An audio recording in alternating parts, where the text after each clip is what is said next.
Some of our favourite camera bags are amazing, but they're not for every application. In this video we'll cover a few alternatives. If you're like me, you've probably collected quite an impressive camera bag collection over the years, as well as your cameras and lenses. I've got bags from Low Pro, Owner, Think Tank, more Low Pro, even more Low Pro, 10 bar, Billingham of course for Leica, and more 10 bar, and even little packs for small cameras too.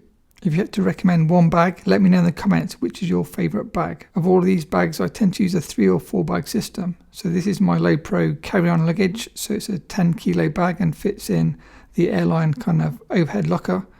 My second bag is when I have to fit a bag under my seat, so that's normally my second bag if I'm carrying 2 bags on flights.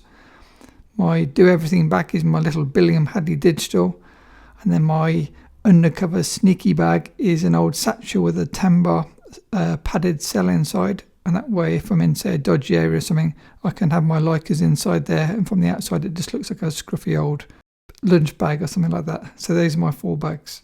If I'm shooting weddings and shooting film and digital and video, sometimes I need even more bags. So this is from my latest wedding. I had quite an assortment. Hi guys, Matt here from MrLeica.com. So yes, as you probably guessed, we're talking bags and camera accessories today. If you saw my videos when I was shooting in Spain with David, he introduced me to some really cool camera bags and small accessories for cycling, running, hiking, things like that. So that's what we're going to look at today. Normally I'll just have a camera in my back pocket, but sometimes you need something a bit bigger. Okay, so first up we have an Evoc Hitback. As the name suggests, this sits around your waist and you wear it a bit like the old bum bags or fanny packs as people call them in different countries. Some of the big advantages of a hip bag or hip pack compared to a standard rucksack or backpack is it keeps your back free, so your back is breathable, and if you're sweating you don't get a kind of a wet jersey or wet t-shirt or whatever you're wearing.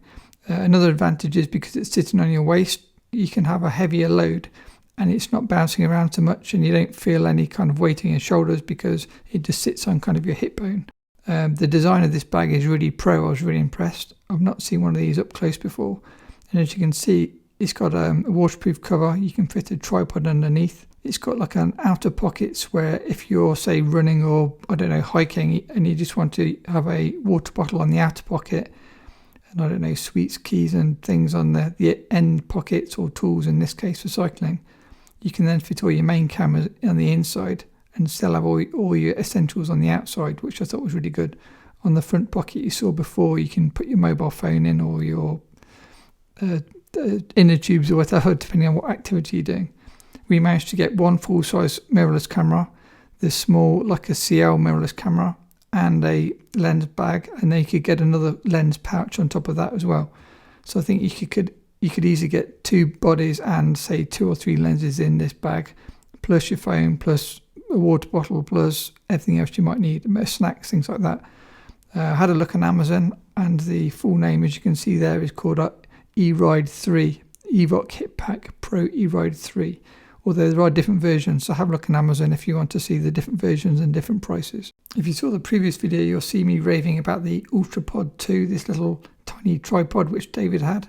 As soon as I got home I went and bought myself one. I was so impressed. It's different from a normal tripod because it's an L shape, so you can fit it to kind of railings or posts or anything like that with a strap. The latest version is called a Pedco UltraPod 3, and you can see how small it is next to my lightweight, super small light stand that I use for travel, with a small rig ball head on the top, really small.